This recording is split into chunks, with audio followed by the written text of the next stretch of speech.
Okay, so for the next one, let's write this as a single logarithm. So a problem like this is about using log rules. So I'll show you a couple of these log rules.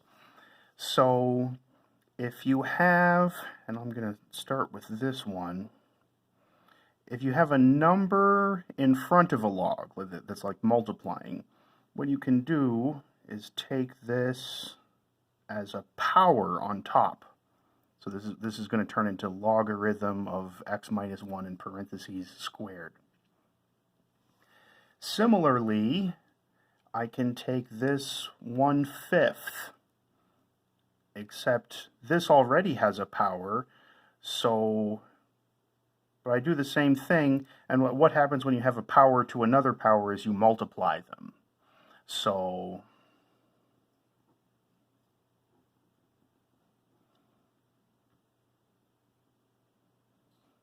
of course 5 times a fifth is just 1, but I wanted to write that anyway to show you what's happening.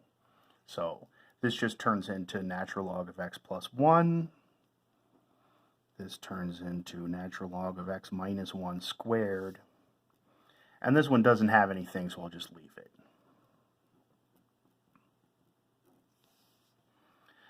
Okay, it's still not a single logarithm. So here's what I'm going to do. There's rules for when you're adding and subtracting logarithms. So let me show you the shortcut for how to do these. If you have some logarithms are positive and some are negative, what's going to happen is I'm going to write one great big logarithm. It's going to be a fraction. I'm going to multiply all the positive things on the top and then all the negative things on the bottom. So here's what I mean. Here's a positive one, here's another positive one. So I'm going to multiply these, x plus 1 times x minus 1 squared. And those both go on the top because those were positive. Maybe I'll write a plus sign in front of this just to emphasize that it was positive. Like that's why this went on the top. And then, since this one is negative, 2x plus 1 goes on the bottom. If I had another negative, then I would multiply it down here. Then the bottom would become 2x plus 1 times whatever the other one was. But I don't have another one, so I just leave it like this. So yeah, that's the shortcut. All the positive ones go on top, all the negative ones go on bottom. And now this is a single logarithm, so let me just call it good. All right, what are we doing next? Let's solve an equation involving exponents. So x is up in the exponent. I'm going to solve this equation. What I would suggest doing is doing the logarithm of both sides. Of course, logarithms can have many different bases. In calculus, I prefer to just use natural logarithm. If I have to choose a logarithm to do, I just do the natural logarithm.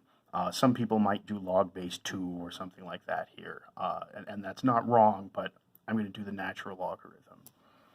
So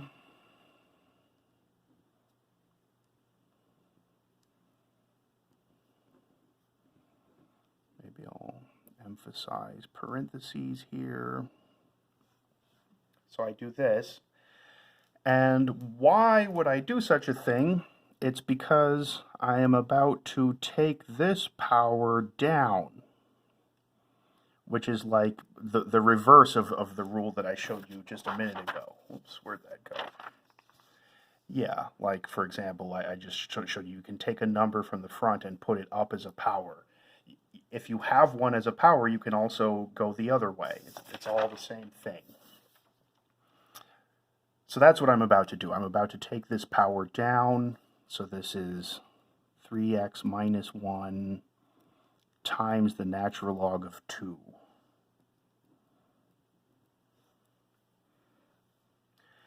And now I would like to solve for x. So this should be easy enough.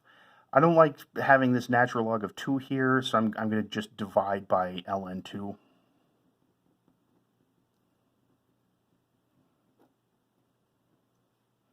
So it's like that. And now solving for x is easy. I'm just going to add 1 and then divide by 3.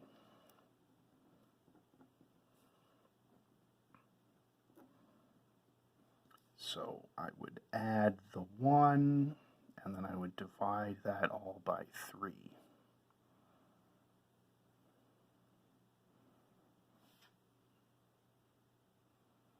Okay. Let's solve another equation. So it's this one.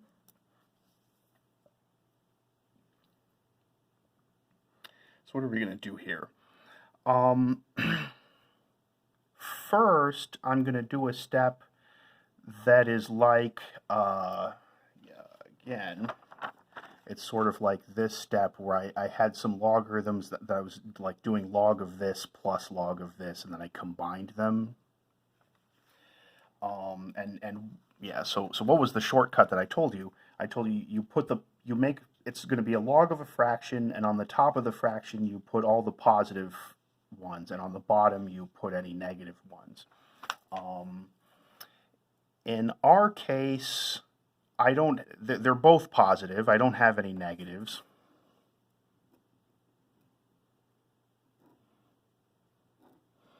So what that means is there's just not going to be anything on the bottom. Any negative logarithms would end up on the bottom, but I don't have any, so there's not going to be any. But I have my 2 positive ones, so I multiply those.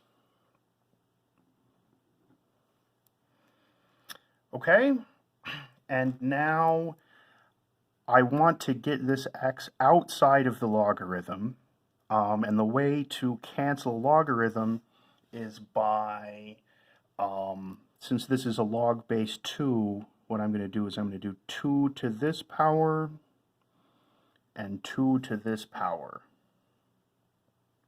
And what happens when I do that is basically this and this go away, so I get x times x minus 2 equals 2 to the third would be 8, right? And now this should be easy enough to solve. X squared minus 2x equals 8.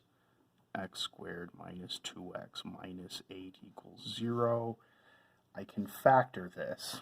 This is x minus 4, x plus 2.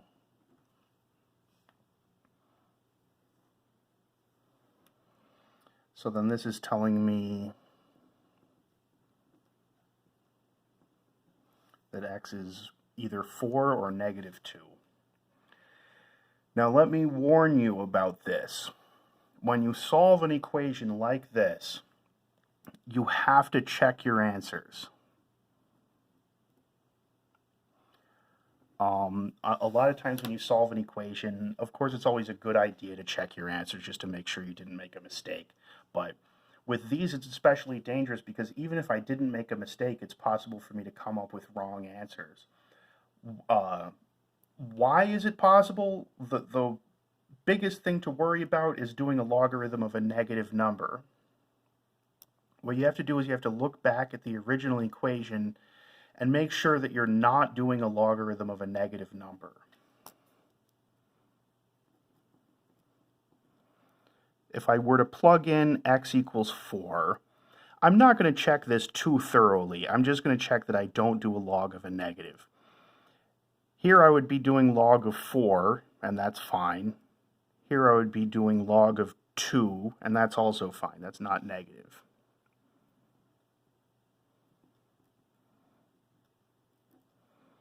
So I'm not doing any negative logs, so x equals 4 is good.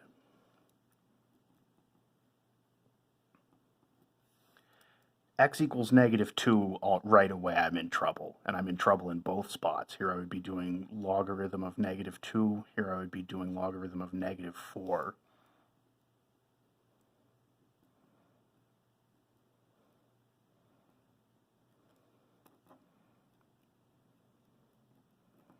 So x equals -2 is not a solution.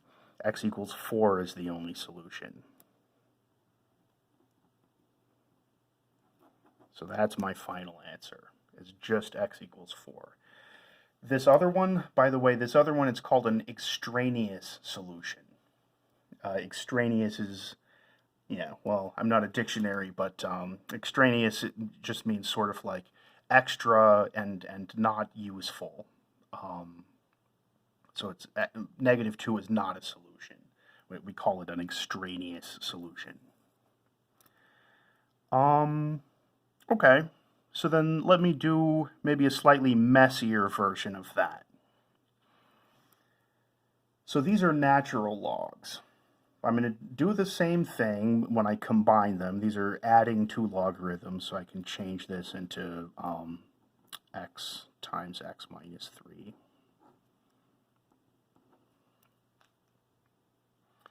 And now I'm going to do a similar step to the last one where I got rid of this logarithm.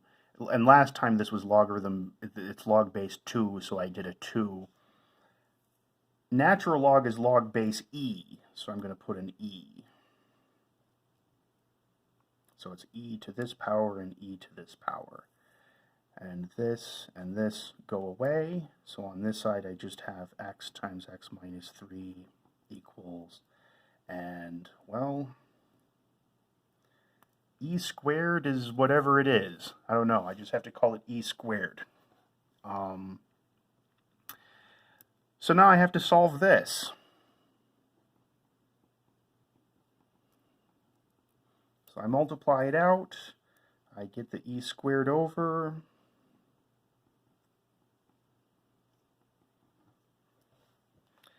So now I'm here, and I don't know what to do. Well, last time I had nicer numbers, and I was able to factor it. E squared is really not a very nice number. However, what I can always do is I can always do the quadratic formula.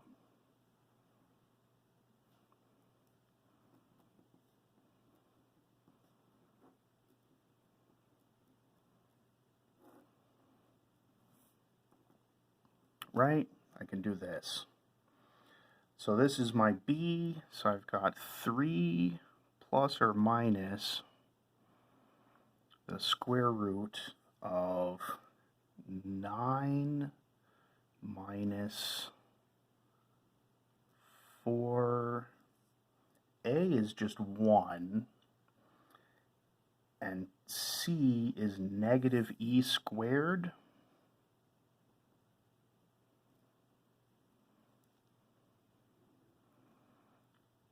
And then again, a is 1.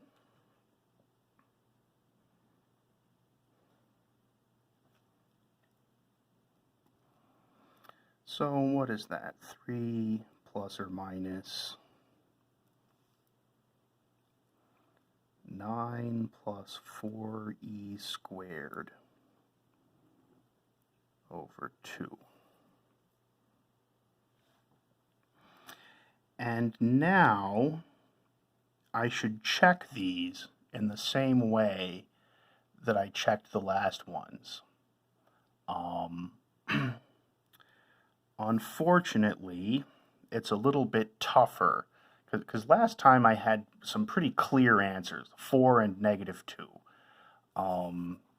Here, I mean, I have this. I don't really know how big this is as a number.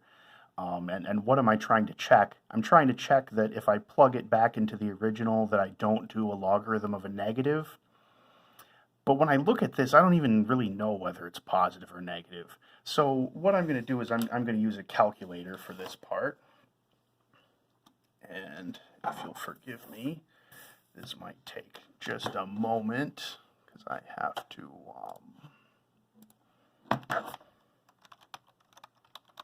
Sorry, I did not have a calculator ready for this, but we will figure it out. Yeah, let's see.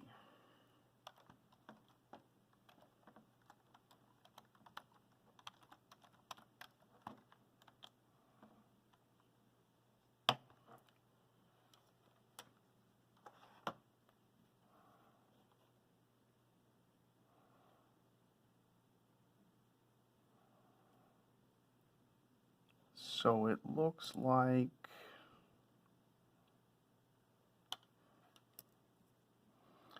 of course there's two answers. There's the plus and then there's the minus.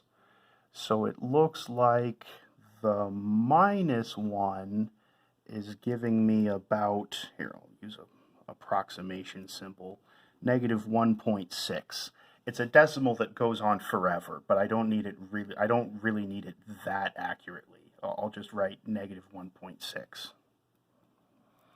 And then there is also the positive one, or I mean the one with the plus, where you use a plus here. And that seems to be giving me 4.6. And again, it's a decimal that goes forever, but it's okay.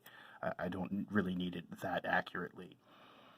From here, I can see this one's not going to be any good. If I plug this into the original, I can right away I see that this is in trouble.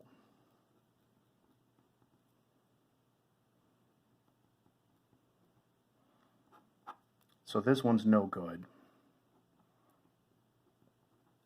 However, the other one, 4.6, here I would be doing the natural logarithm of a positive number. Also here, because if I subtract 3 from 4.6, it's still a positive number.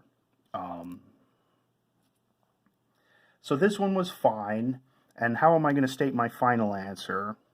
I would like to state it exactly. Even though I already did the work of finding decimals for these, I want an exact answer.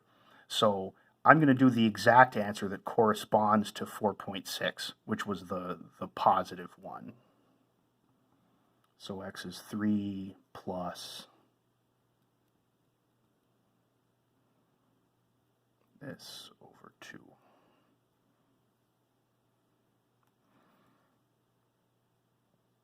Okay. Oops. Yeah, I'm a little worried that the scan will cut off this bottom 2, so remember that that's there.